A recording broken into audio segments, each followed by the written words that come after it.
Wyoming Territory, 1884. The sky over Sweetwater Ridge was the color of old tin, and Hope Ellery stood at the center of town with her voice shaking and her hands clenched at her sides. "I saw them," she said, breath misting in the cold air. 5 men, all armed. They rode past the gully at the south edge of the canyon. "I know what I saw."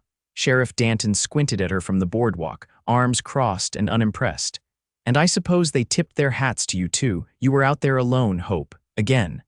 "I was gathering pine for the stove." "I did not imagine the rifles." Laughter rippled from a few gathered townsfolk. A woman in a patched shawl whispered something to her friend. Words like hysterical and lonely floated under breath. Hope's jaw set.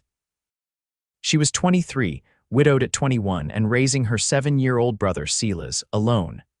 Ever since her husband died in a mining collapse, folks had looked at her like she was made of thin glass and bad luck. "You think I am lying," her voice cracked. "Or just touched in the head like always. You are tiresome, not touched," Danton muttered. "No one else saw anything, no tracks, no signs." "I saw them." "Then let someone who knows the land ride out and find them," he said. "Until then, I will not waste my men." Hope's face burned. She turned, catching Silas's wide eyes from where he stood clutching her worn skirt. She knelt beside him, put a hand on his cheek. "It is all right, See, we will go home now." Behind them, a voice cut through the murmurs. "I will go." She looked up. A man on a dark bay horse had reined in near the edge of the street. His coat was worn raw at the shoulders, his hat pulled low enough to shadow his eyes. But Hope knew him. Weston Kane. He dismounted in one smooth motion, boots crunching through the frost-covered dirt. He was taller than she remembered, broader in the shoulders. His jaw was lined with a few days' worth of stubble, and his voice had grown deeper since he left Sweetwater Ridge 4 years ago. "Weston," she breathed. He nodded once. "Hope." Danton raised a brow. "You know her. We grew up 3 houses down from each other," Weston said, "and I do not think she lies." "Why would you believe her when no one else does?" Danton asked. Weston looked at Hope. His eyes were a darker blue than she remembered storm clouds over still water. "Because I remember how she never lied, even when it cost her." Hope's cheeks flushed, warmth blooming in her chest, unexpected and sharp. Danton sighed. "Suit yourself, but do not come crying when you waste your time." Weston stepped closer. "Where did you see them?" Hope pointed toward the ridge where the creek curved south. "By the cottonwoods just before dusk yesterday. They were heading west fast. 5 men. Yes, all wore dusters, 2 with red bandanas. One had a scar down his cheek." Weston nodded, already turning toward his horse. "I will ride at first light." Hope's hand shot out without thinking, catching his coat sleeve. "Let me come with you." "No, I know the land better than anyone." "I said no," he said again, gentler this time. "You have a boy to protect. Let me do this." Something in his voice, quiet, firm, settled the roaring in her chest. She let go. "All right," she said. Weston tipped his hat. "I will bring you proof." It was nearly sundown the next day when she saw him again. Weston rode in slow, his horse lathered and tired, and behind him, roped and tied, were 5 grimy, furious men. Hope's knees went weak. She ran to meet him at the edge of town. Weston swung down, handed Sheriff Danton a folded paper from the inside of his coat. "Wanted posters," he said. "Names match. 2 of them robbed a rail car in Montana last month." Danton stared, speechless. Weston turned to Hope. "You were right." She blinked, heart thudding. "You found them. They had a camp 2 miles west of where you said. They would have moved on by nightfall." Did they try to fight you?" "One tried," Weston said, lifting his sleeve to show a ripped cuff and a long scratch across his forearm. "He did not win." Hope laughed, her hand flying to her mouth. Then she stepped forward and threw her arms around him before she could stop herself. Weston froze for half a breath, then his arms wrapped around her, pulling her in tight. His coat was cold, but his chest was warm, solid. She buried her face against his shirt. "Thank you. I told you I would bring proof. You did." She pulled back just enough to look at him. "And you came back." "I always meant to," he said quietly. She looked at him, really looked how tired he was, how steady his eyes stayed on hers, how that old familiar feeling she once had for him had never really gone. "I missed you," she said before she could stop herself. "I know," he said. "I missed you too." Silas came running then, his thin legs kicking up dust. Hope, they said you were right. He really found them. Weston crouched, eyeing the boy. You must be Silas. Silas nodded. You the cowboy who chased the bad men. Weston smiled. I suppose I am. Silas peered at him, serious. You gonna stay? Weston looked up at Hope. If that is all right with you, she nodded once. Yes, it is. He stood, and for the first time in years, Hope felt something settle inside her, not just relief, not just pride, but a quiet kind of beginning. And Weston Kane, covered in dust and bruises, smiled at her like he had been waiting a long time to come home.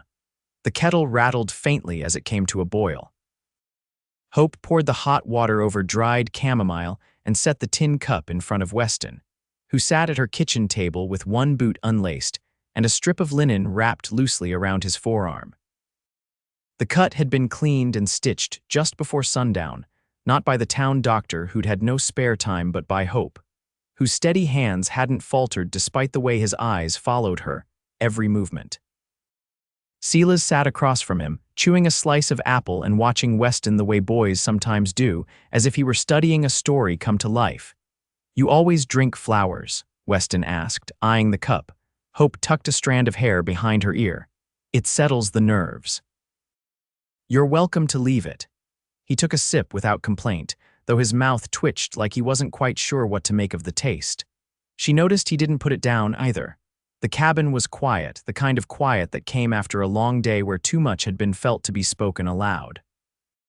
The oil lamp flickered gently, throwing soft gold light over the rough-hewn walls and the worn floor where Silas had left two small wooden horses tipped on their sides. Weston leaned back slightly, tipping his chair onto two legs. You kept this place standing. Hope folded a dish towel with more care than necessary. It was never much, but it's ours. You built that fence out back yourself. I had help with the posts. The rest I managed. He watched her for a beat. You always had grit. Even when we were kids, you'd climb halfway up that rock face behind the schoolhouse just to prove you could. I only did that because you said I'd fall. I might have wanted you to prove me wrong. She looked at him then, truly looked, and saw not just the boy she remembered, but the man who'd ridden through cold and brush and gunfire without hesitation. The man who'd believed her when no one else had. You left without saying goodbye, she said quietly. His chair came down flat against the floor.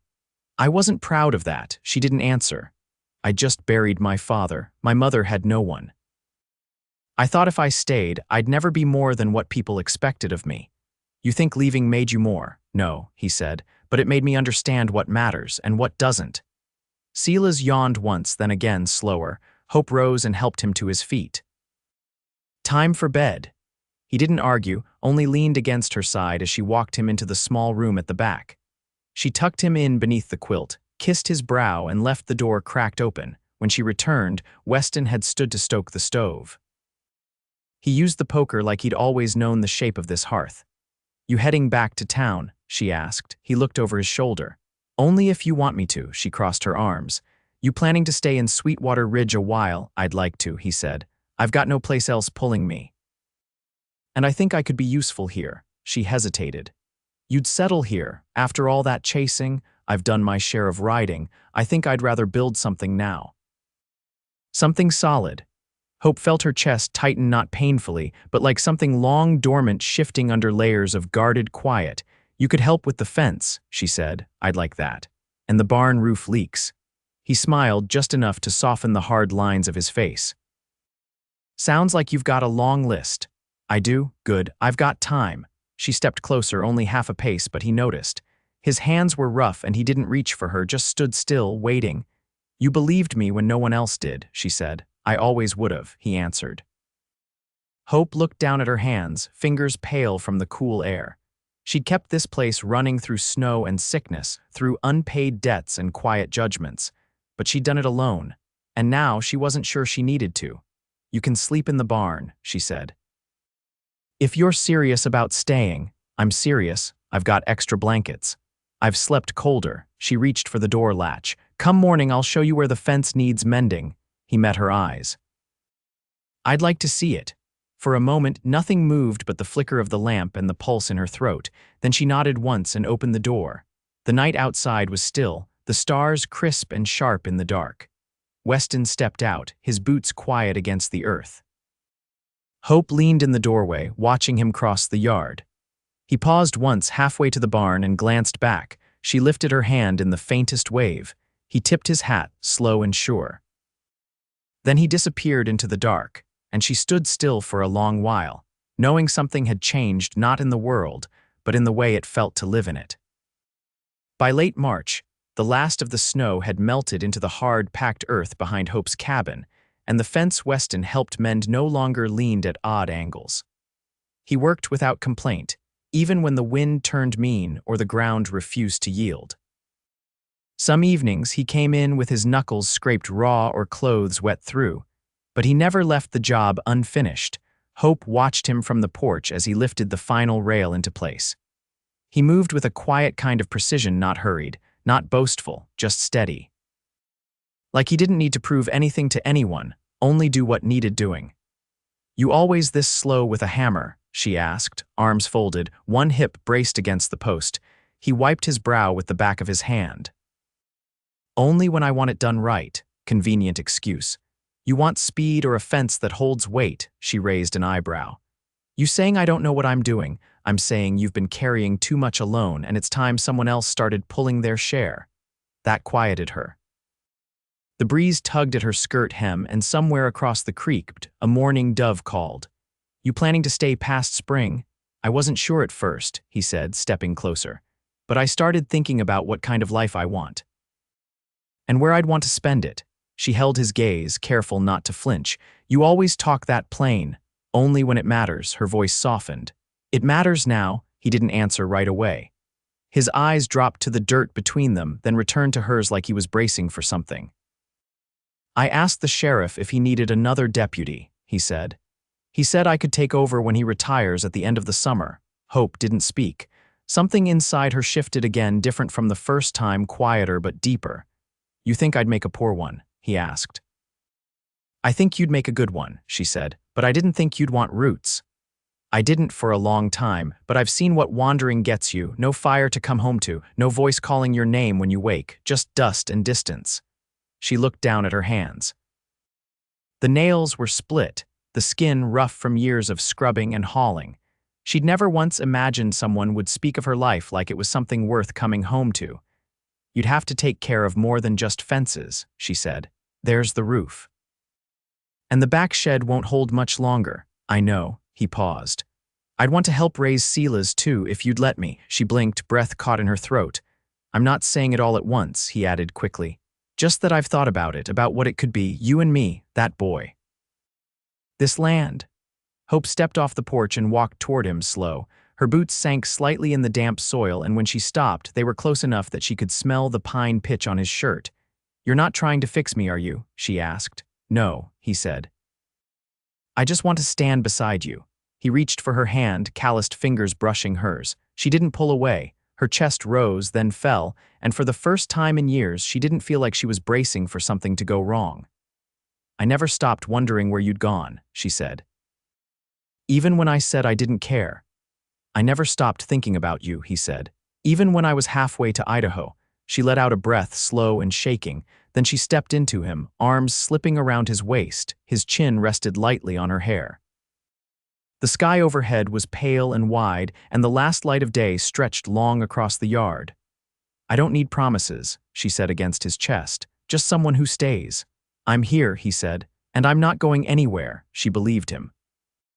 Not because of the words, but because of the way he said them, with the same quiet steadiness he brought to every broken rail, every cold morning, every hard truth.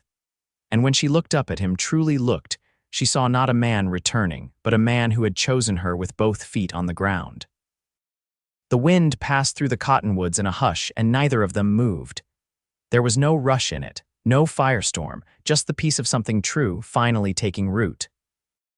The first thunderstorm of April came at night, low and restless, shaking the shutters and running rivulets down the window glass.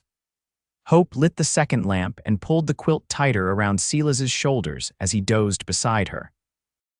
His hair was damp with sweat from the heat of the stove, and one hand curled under his chin, thumb still dusted with flour from helping her knead bread earlier. Weston sat across the room, mending the strap on Silas's satchel with a curved needle and wax thread. He'd patched it without asking, without needing to be told it had torn again. His sleeves were rolled past the elbows, showing the long muscle of his forearms, and his eyes didn't leave his work until the last stitch was tied. "You always so like that?" Hope asked quietly.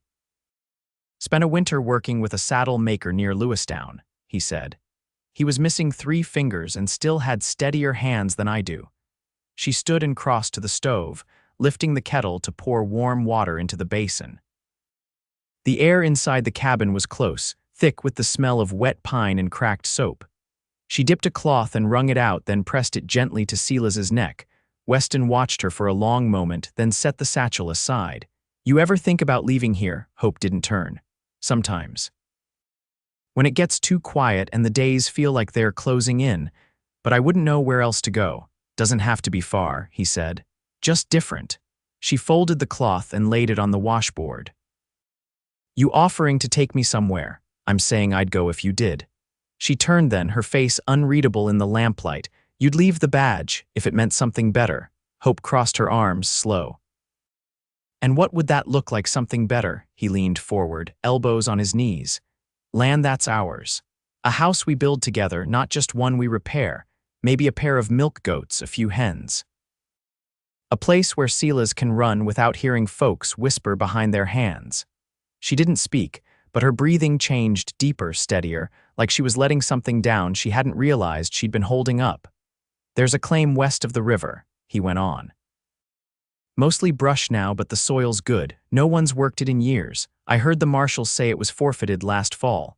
And you'd file for it." "I already did, under both our names." Her eyes widened, sharp and startled, but she didn't step back. "You didn't ask." "I didn't think I needed to." "Not if you wanted the same thing." Hope looked back at Silas, then at Weston again. "And if I'd said no, I'd still clear the land, but I'd do it alone." She crossed to him slowly, boots silent on the worn floorboards. "You didn't need to do that. I never asked you for anything." "I know. That's why it matters." She stood in front of him, arms still folded, and studied his face like she was trying to read past his skin and into the part of him that never said things out loud unless they were true. "I don't need a new start," she said. "But I wouldn't mind a different one." He reached for her hand, calloused, palm warm against hers. "Then let's take it." She didn't smile, but her fingers curled around his and her eyes held steady. "I'll need time to pack," she said. "We've got time. And I won't leave until the school term ends. Then we'll wait." She let out a slow breath and something in her shoulders eased. "I want to plant lilacs. Near the front door. I'll dig the holes." She stepped closer, close enough to rest her forehead against his and close her eyes. Outside, the thunder faded and rain softened against the roof. Silas stirred once and sighed in sleep. Hope whispered, barely more than breath, "I think I could be happy." Weston's fingers tightened around hers. "Then we'll make sure of it." And in the hush that followed, with the storm trailing off into the hills and the lamp's flame steady in its glass, there was no doubt left between them. Not about the land. Not about the boy sleeping nearby. Not about the love that had built itself slow and quiet, like roots beneath frostbitten soil, waiting for the thaw. By mid-June, the schoolhouse bell rang for the last time that season, and Hope folded the final set of reader cards into a satchel she no longer needed to carry. Her boots left faint impressions in the dry grass as she walked home with Silas beside her, Weston a few paces ahead, one hand resting on the bridle of the borrowed cart horse pulling their few possessions. The road west of Sweetwater Ridge curved past wheatgrass and sage, the scent of sun warmed earth rising with the heat of the day. The land Weston claimed stretched toward the horizon in quiet, golden waves, bordered by a creek that ran clear even in the worst of droughts. The cabin he'd started stood half-framed, walls sturdy and square, roof timbers waiting in a neat stack nearby. Hope stepped from the cart and ran her fingers along the edge of the doorframe, the fresh-cut pine bright against her skin. "You notched these by hand?" she asked. "I did," Weston said, setting Silas's satchel beside the threshold. "Took me 3 tries to get them even." Hope traced one of the joints. "They're solid. They'll hold." Weston said, brushing sawdust from his sleeve. Silas wandered toward the creek, careful to keep within calling distance. Hope watched him crouch down and lift a flat stone, his face bent in concentration. "I'd like to put a stove here," she said, stepping into the open structure. "We'll need it for canning and for winter." "We'll build a chimney next," Weston said. "I traded with old man Caro for the bricks." Took him 6 fence posts and half a side of salted venison. She smiled, slow. "You plan ahead." "I plan for you," he said without looking away. That stopped her. The breeze stirred the edge of her skirt, and nearby a meadowlark called from a fence post. "I never imagined this," she said. "Not the land, not the quiet, not someone who'd shape his life around mine." "I didn't shape it around you," Weston said, stepping close. "I built it beside yours." Hope looked up, her eyes steady. "I want to plant turnips and beans before the next rain. And I'll need to sew curtains before the nights get cold. I'll help with the rows," he said. "And I've got a bolt of muslin in the cart, pale blue," she blinked. "Where'd you get that?" "From the merchant in town. He owed me a favor." Hope reached for his hand. He took it, covering her fingers with his own, worn and warm. "You think I'll ever stop expecting the ground to give out from under me?" "No," Weston said. "But I'll be here when it does." He leaned in then, the brim of his hat brushing hers until she reached up and took it off him, setting it gently on the window sill. His lips met hers soft at first, then sure, and the air between them stilled entirely. When they parted, she didn't let go of his shirt front.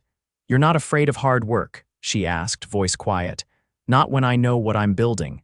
She rested her head against his chest, listening to the rhythm of his breathing. The sun hung low by the time they joined Silas at the creek, and they sat on a fallen log, boots in the cool water.